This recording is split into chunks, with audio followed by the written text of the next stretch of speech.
Hello everyone, welcome to Neso school. पिछले lecture में हमने समझा ब्लीचिंग पाउडर को मैन्युफैक्चर किया जाता है क्लोरीन गैस की मदद से। अब चलिए आगे चलते हैं और समझते हैं बेकिंग सोडा का मैन्युफैक्चर कैसे होता है। हमारे आज के लेक्चर का नाम है बेकिंग सोडा, जिसमें हमारा आज का पहला टॉपिक होगा फॉर्मेशन ऑफ बेकिंग सोडा। इस टॉपिक में हम समझेंगे कि बेकिंग सोडा को कैसे बनाया जाता है। इसके बाद सेकंड टॉपिक में हम समझेंगे यूजेस ऑफ बेकिंग सोडा, यानी कि बेकिंग सोडा का हमारी डे टू डे लाइफ में क्या यूज है, ये हम इस टॉपिक में समझने वाले हैं। चलिए शुरू करते हैं पहले टॉपिक के साथ, जो है फॉर्मेशन ऑफ बेकिंग सोडा। और ये टॉपिक आपकी बुक में यहाँ पर गिवन है। तो आपने नोटिस किया होगा, हम घरों में आमतौर पे जब कुकिंग करते हैं तो कुकिंग को फास्ट करने के लिए या फिर घर पर क्रिस्पी स्नैक्स बनाने के लिए, जैसे पकोड़ास बनाने के लिए यूज करते हैं baking soda. But baking soda कैसे बनाया जाता है और ये होता क्या है, चलिए समझते हैं। Baking soda is prepared using sodium chloride as a raw material. जो बेकिंग सोडा है उसको प्रिपेयर किया जाता है सोडियम क्लोराइड को रॉ मटेरियल की तरह यूज करके, यानी कि जो बेकिंग सोडा है उसको बनाया जाता है सोडियम क्लोराइड से, यानी कि NaCl से। बट ये बेकिंग सोडा है क्या? बेकिंग सोडा एक टाइप का सॉल्ट है जिसका नेचर है माइल्डली बेसिक, यानी कि ये एक बेसिक सॉल्ट है जो नॉन कोरोसिव है नेचर में, यानी कि ये कोरोजन नहीं करता। Baking soda is a mild non corrosive basic salt. But baking soda को NaCl से कैसे प्रिपेयर किया जाता है, चलिए समझते हैं। सोडियम क्लोराइड को रिएक्ट कराया जाता है अमोनिया गैस, वाटर और कार्बन डाइऑक्साइड गैस के साथ। जब ये चारों रिएक्टेंट्स आपस में रिएक्ट करते हैं तो हमें दो प्रोडक्ट्स मिलते हैं। पहला प्रोडक्ट होता है अमोनियम क्लोराइड, यानी कि NH4Cl, और दूसरा प्रोडक्ट हमें मिलता है NaHCO3, यानी कि सोडियम हाइड्रोजन कार्बोनेट। अब यहाँ पर जो सोडियम हाइड्रोजन कार्बोनेट है इसको कॉमनली बोला जाता है बेकिंग सोडा। बेकिंग सोडा को प्रिपेयर किया जाता है सोडियम क्लोराइड की मदद से। जब हम सोडियम क्लोराइड को अमोनिया, वाटर और कार्बन डाइऑक्साइड गैस के साथ रिएक्ट करते हैं तो हमें मिलता है NaHCO3, यानी कि बेकिंग सोडा। अब ये जो बेकिंग सोडा है, जैसा कि मैंने आपको बताया, इसको कुकिंग के लिए यूज किया जाता है। जब हम राजमा बॉईल करते हैं या फिर छोले बॉईल करते हैं तो उनको इजी बॉईल करने के लिए, यानी कि जल्दी से बॉईल करने के लिए हम ऐड करते हैं बेकिंग सोडा। जब हम बेकिंग सोडा को हीट करते हैं कुकिंग के दौरान तो ये ब्रेक डाउन हो जाता है सोडियम कार्बोनेट, वाटर और कार्बन डाइऑक्साइड गैस में। NaHCO3 यानी कि सोडियम हाइड्रोजन कार्बोनेट को जब हीट किया जाता है तो हमें मिलता है Na2CO3, सोडियम कार्बोनेट, H2O और CO2 गैस। अब ये जो CO2 गैस है इसकी वजह से जो कुकिंग है वो फास्टर हो जाती है। बट यहाँ पर एक प्रॉब्लम आती है, और वो प्रॉब्लम ये है कि जो बेकिंग सोडा है वो फूड को एक बिटर टेस्ट दे देता है। अब यहाँ पर आप देख सकते हैं, जब बेकिंग सोडा को हम हीट करते हैं तो हमें मिलता है सोडियम कार्बोनेट, जिसकी वजह से जो फूड है वो बिटर टेस्ट देता है, यानी कि कड़वा टेस्ट देता है। अब फूड में जब हम बेकिंग सोडा ऐड करते हैं तो वो बिटर टेस्ट देता है।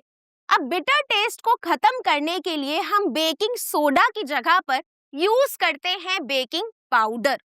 बट ये बेकिंग पाउडर क्या होता है, इसको कैसे बनाया जाता है, ये हम समझेंगे सेकंड टॉपिक में। बट अभी के लिए हमें इतना समझना है कि बेकिंग सोडा को प्रिपेयर किया जाता है सोडियम क्लोराइड की मदद से, और जब हम बेकिंग सोडा को हीट करते हैं तो रिलीज होती है carbon dioxide gas.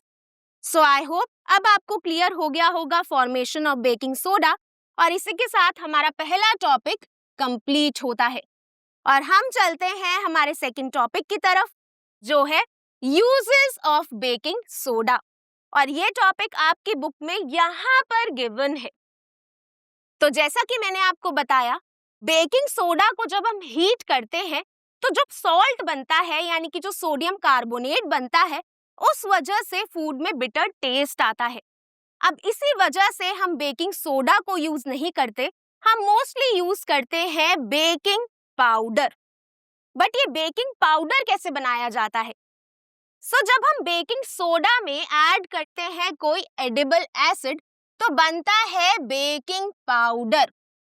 Edible acid वो एसिड होता है जिसको हम कंज्यूम कर सकते हैं, जैसे टार्टरिक एसिड। जब हम बेकिंग सोडा में टार्टरिक एसिड जैसा कोई भी एडिबल एसिड ऐड करते हैं, तो हमें मिलता है carbon dioxide gas, water and sodium salt of acid. यानी कि हमें मिलता है एक sodium salt, carbon dioxide gas और वाटर। अब आप इस रिएक्शन को ध्यान से देखिए। इस रिएक्शन के बारे में भी हम पिछले लेक्चर में समझ चुके हैं। हमने समझा था कि जब कोई एसिड मेटल हाइड्रोजन कार्बोनेट के साथ रिएक्ट करता है तो बनता है सॉल्ट, कार्बन डाइऑक्साइड गैस और वाटर मॉलिक्यूल्स। और ये रिएक्शन भी उसी रिएक्शन की तरह सिमिलर है, जिसमें सोडियम हाइड्रोजन कार्बोनेट, जो एक मेटल कार्बोनेट है, रिएक्ट कर रहा है एसिड के साथ, जिसके बाद हमें मिल रही है CO2 gas, water and salt. इस तरह से हम बनाते हैं बेकिंग पाउडर। अब जैसे ही हम बेकिंग पाउडर को फूड में मिक्स करते हैं कुकिंग के दौरान, तो रिलीज होती है कार्बन डाइऑक्साइड गैस। और जब ये कार्बन डाइऑक्साइड गैस फूड में से बाहर रिलीज होती है, तो ये फूड में छोटे छोटे होल्स कर देती है, जिस वजह से जो खाना है यानी कि जो फूड है वो काफी स्पॉन्जी और सॉफ्ट हो जाता है। अब बेकिंग पाउडर को हम मोस्टली यूज करते हैं बेकरी प्रोडक्ट्स बनाने के लिए, जैसे कि ब्रेड या फिर केक्स बनाने के लिए। और यही रीजन है कि जो ब्रेड और केक्स हैं वो काफी स्पॉन्जी और सॉफ्ट होते हैं। Carbon dioxide produced causes bread और cake to rise, making them soft and spongy. जो कार्बन डाइऑक्साइड प्रोड्यूस होती है, उसकी वजह से जो ब्रेड या फिर केक है वो फूल जाते हैं, जिसकी वजह से जो बेकरी प्रोडक्ट्स हैं वो काफी सॉफ्ट और स्पॉन्जी हो जाते हैं। अभी तक हमने बेकिंग सोडा का एक यूज समझ लिया है, जिसमें हमने बेकिंग सोडा को यूज किया बेकिंग पाउडर बनाने के लिए। अब चलिए डिस्कस करते हैं बेकिंग सोडा का सेकंड यूज क्या है।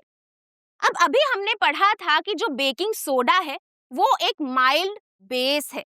बेकिंग सोडा यानी कि सोडियम हाइड्रोजन कार्बोनेट को एंट एसिड की तरह भी यूज किया जाता है। एंट एसिड्स वो माइल्ड बेस होते हैं जो एसिड्स को न्यूट्रलाइज कर देते हैं। Sodium hydrogen carbonate is an ingredient in ant acids. जो सोडियम हाइड्रोजन कार्बोनेट है वो एंट एसिड्स में एक इंग्रेडिएंट होता है। अब सोडियम हाइड्रोजन कार्बोनेट को सोडा एसिड फायर एक्सटिंग्विशर्स में भी यूज किया जाता है, यानी कि आग बुझाने के लिए भी बेकिंग सोडा का यूज किया जाता है फायर एक्सटिंग्विशर्स में। अब जैसा कि हमने अभी देखा था, जब बेकिंग सोडा को हम एसिड के साथ रिएक्ट करते हैं तो रिलीज होती है कार्बन डाइऑक्साइड गैस। अब ये जो कार्बन डाइऑक्साइड गैस है ये आग बुझाने के लिए यूज होती है। जो सोडियम हाइड्रोजन कार्बोनेट है, it is also used in soda acid fire extinguishers. इसी के साथ हमने बेकिंग सोडा के सारे यूजेस को समझ लिया है, जिसमें पहला यूज हमने समझा था कि बेकिंग सोडा से बनाया जाता है बेकिंग पाउडर। सेकेंड यूज में हमने देखा था कि जो सोडियम हाइड्रोजन कार्बोनेट है उसको एंट एसिड्स में यूज किया जाता है, और साथ ही सोडा एसिड फायर एक्सटिंग्विशर्स में भी यूज किया जाता है। आई होप अब आपको uses of baking soda clear हो गया होगा, और इसी के साथ हमारा सेकंड एंड लास्ट टॉपिक भी कंप्लीट होता है। आज के लेक्चर में हमने समझा बेकिंग सोडा को बनाया जाता है सोडियम क्लोराइड की मदद से। अब बेकिंग सोडा को जब हम हीट करते हैं तो कार्बन डाइऑक्साइड गैस रिलीज होती है। साथ ही हमने समझे बेकिंग सोडा के डिफरेंट यूजेस भी। तो आज के लिए बस इतना ही। आई होप आपको ये लेक्चर अच्छा लगा होगा। अब मैं मिलूंगी आपसे नेक्स्ट लेक्चर में एक नए और इम्पोर्टेंट टॉपिक के साथ। Thank you.